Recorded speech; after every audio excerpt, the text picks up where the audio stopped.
This is a great occasion. We have with us today the Assistant Secretary INL, Mr. Brownfield, and of course our COO, Dan Gordon. Really talking about a relationship that was started some time ago. Back in 2011, Mayor Reed and I met with Assistant Secretary Brownfield and began to talk about how we could work together in an international narcotics challenge that we're having around the world. And quite frankly, at that time, I had no clue where we were going with this. But because of the relationship, we have really done some amazing things. The Atlanta Police Department is leading and providing instruction all over the world because of the State Department. And I will say that we are leading in this space as it relates to human and civil rights. It's really fitting for the city of Atlanta and the civil rights legacy that we have in our city. I'll tell you, back last week on March 23rd, our LGBT liaison, Eric King, Catherine Carrozza, and Officer Lugo, they left here for Bangkok.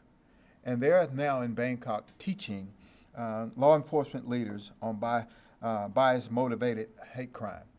And if you go back throughout what has happened since 2011, the Atlanta Police Department has been leading in multiple locations. I'm going to have Assistant Secretary Brownfield to come up and talk about a lot of the various different things that we've done. As you look to I look to my right, I see Sergeant. He was in East Timor for 6 months, talking and helping training our Asian partners. Just amazing relationships that we've built over the last 5 years.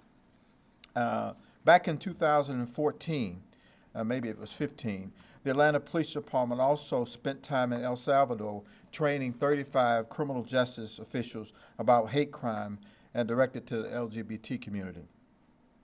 We also, back in 2012, we hosted a number of Pakistani women in law enforcement.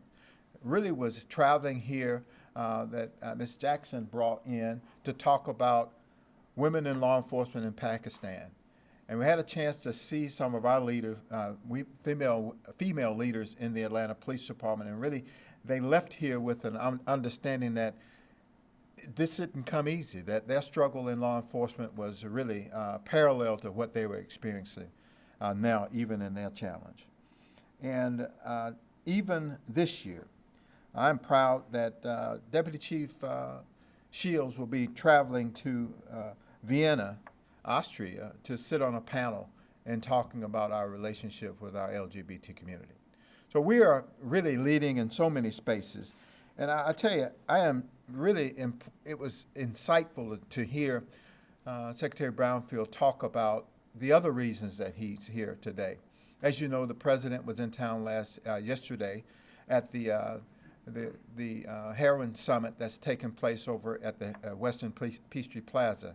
He's here. He's going to be speaking at that event as well. But I tell you, when we start talking about the international narcotics challenge that we have to work collectively together, both here in our country and also around the world. I'm confident that we will have some success in making the debate on what is most appropriate. We've got to figure out the best way to resolve and deal with this challenge in our homeland. First, what mix of arrestees and what mix of challenges that we have with our government and how we put people back in society, but giving them the resources that they need so that they can actually be successful. So with that, I am excited to present to you the Assistant Secretary, Mr. Brownfield. Would you please come up? Thank you, sir. Thank you very much, Chief.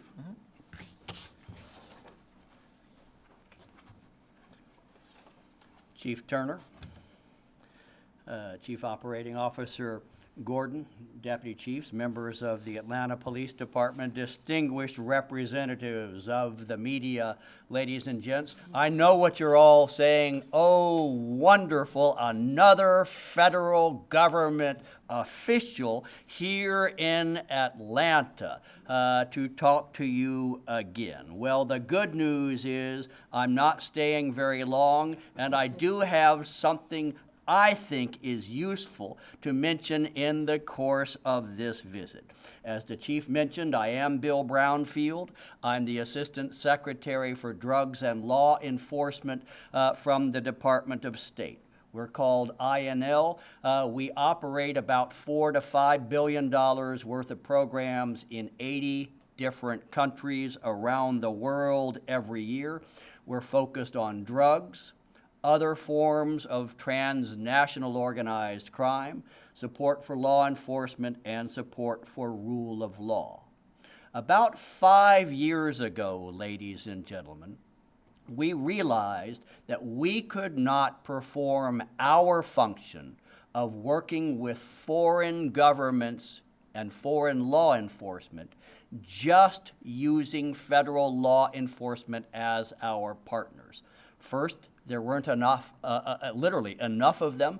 Second, there were certain crimes and specialties that federal law enforcement simply does not manage. They don't do crowd control. They don't do domestic disturbances. They don't do traffic control, for that matter, which are surprisingly big problems in certain parts of the world. The solution, we concluded, was to seek out partners in state and local and municipal law enforcement. And when I'm talking law enforcement, I mean in the broadest possible sense: police, corrections, prosecutors, courts. And I might add that we have two other partners in the state of Georgia.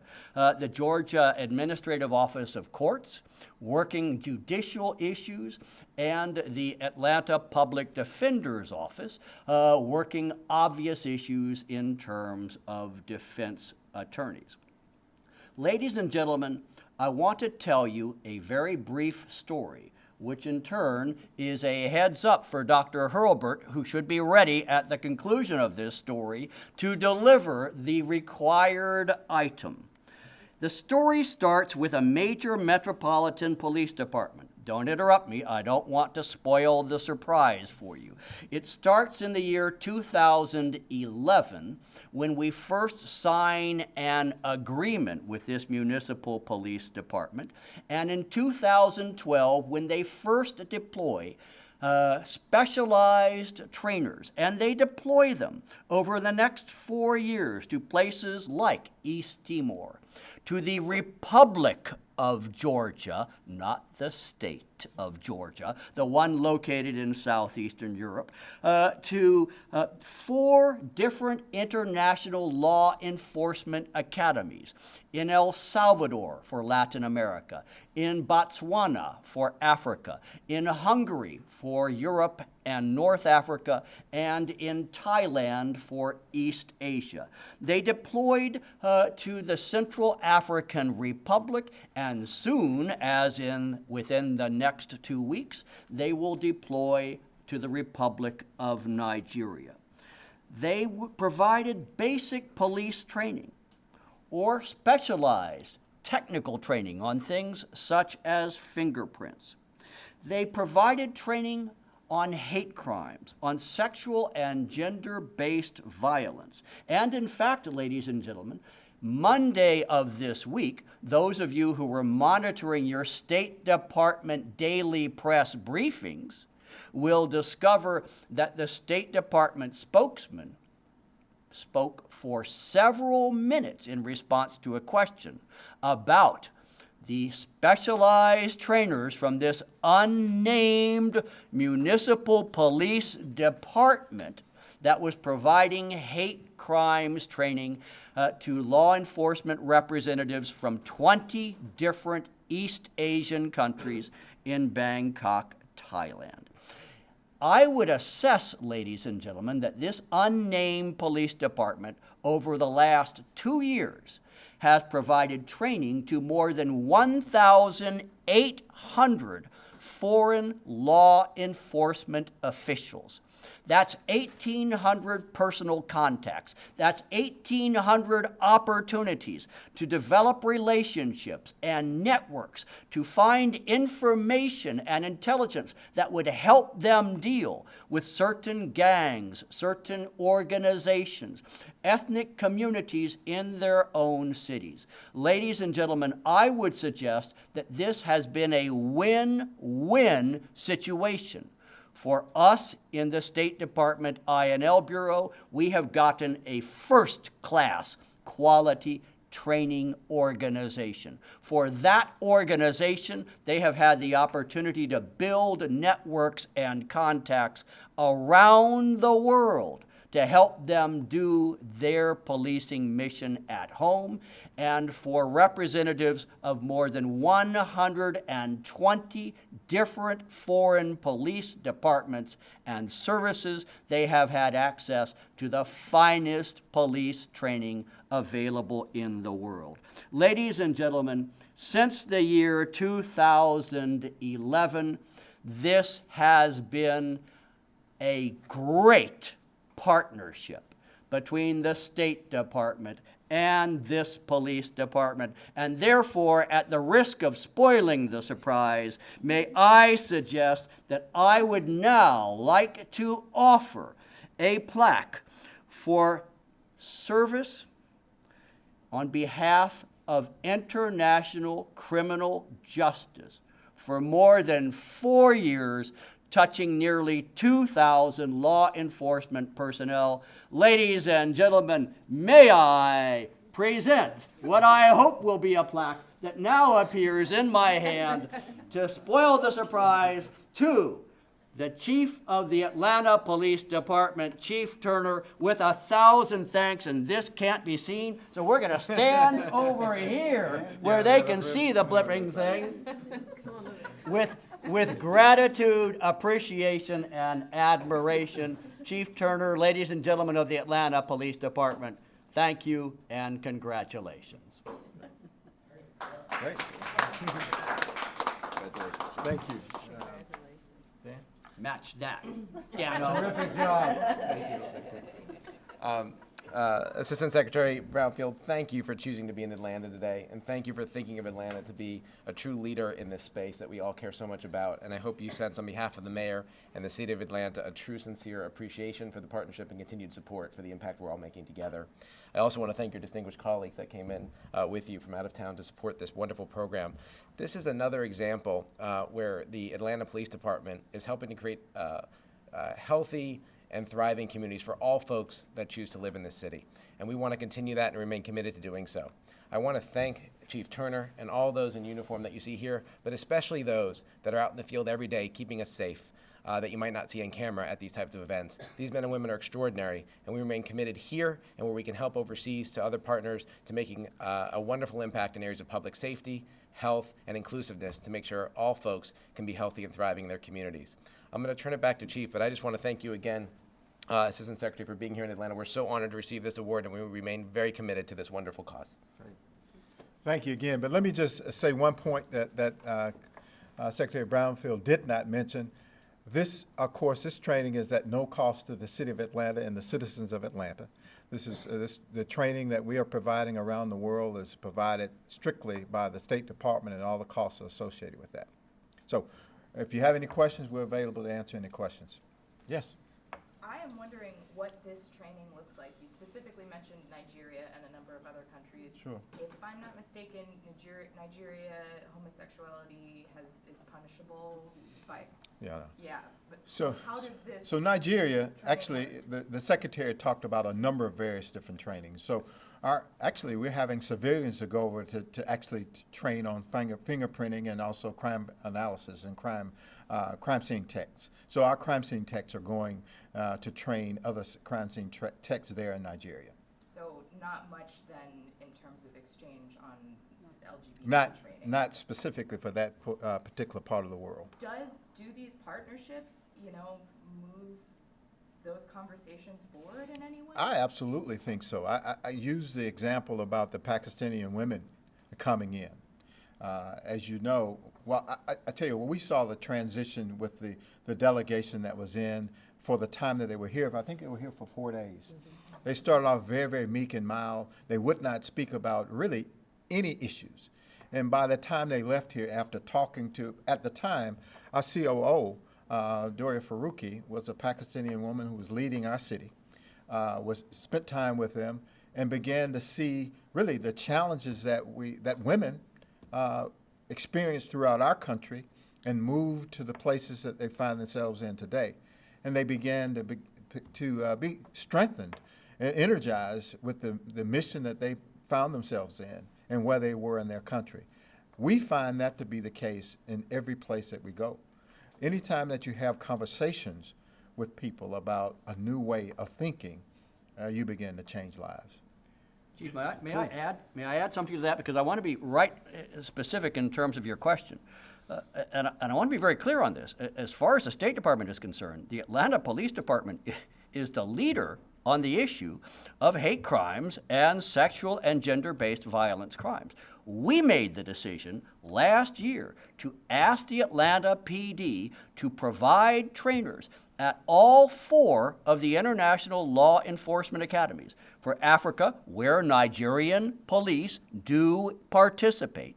For Europe and North Africa, for the Far East, and for Latin America. It is Atlanta police trainers who are training on sexual and gender-based violence and crimes and hate crimes. So the answer to your question is, you're absolutely right that the Atlanta PD is having an impact in this regard. We can only do the training in country that the individual governments are prepared to accept. But at the international academies, I can assure you, there is no question in our mind who is the leader in this nation, and quite frankly, I might suggest, in the world on this particular issue. Thank you, sir. Any other questions? What makes Atlanta qualified for this particular training? Why are we so good? Well, I think our history with, of course, civil and human rights, the leaders that we've had in our country and our city over the last 60 years, I'm confident that if you look at what has happened within our own Atlanta Police Department, back in 1948, we hired our first black police officers. 20 years before other major cities around the country even thought about hiring police officers that was a color. And I think it was because of the business leaders' commitment to make sure that Atlanta was more diverse and that every person mattered as we move forward in law enforcement. And if you look at what you see in the city of Atlanta, I'm confident that we are either the most diverse police department in our country or in the top 2. I'm confident that when you look at what that means to the folk that we're policing and that we are serving, people are at ease when they know that they are being policed by a diverse police department. And I believe that that creates a story that we have to tell that's unique, not just to the South, but unique for the entire country. Did we learn from them as well? Were there techniques, training, or tactics that were brought to you and applied in your mission? Absolutely. We are. It's always a two-way street, and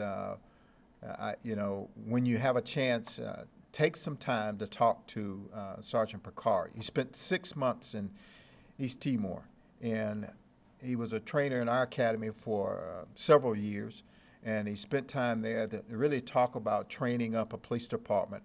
And I'm confident that he's brought back various different techniques that was provided during that time back to the city of Atlanta as well.